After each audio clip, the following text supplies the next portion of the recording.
Polytechnic entrance examination అండి. ఫిజిక్స్‌లో important ఏవైతే ప్రాబ్లమ్స్ ఉంటాయో అవి ఇప్పుడు మనం సాల్వ్ చేద్దాం. ఒకసారి ఇక్కడ క్వెషన్ చూస్తే గనక 200 calories of a heat energy is required 40 grams of a liquid to its a gaseous states.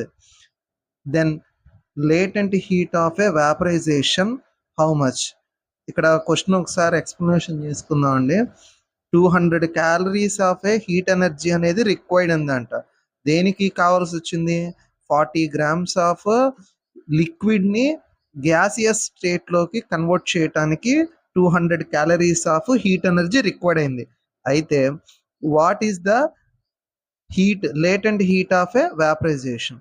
ఇక్కడ వేపరైజేషన్ మనం ఎందుకు తీసుకున్నాం అంటే అక్కడ స్టేట్మెంట్లో క్లియర్గా చూస్తే అక్కడ 40 గ్రామ్స్ ఆఫ్ లిక్విడ్ అనేది గ్యాస్ స్టేట్లో కన్వర్ట్ అవుతుంది కాబట్టి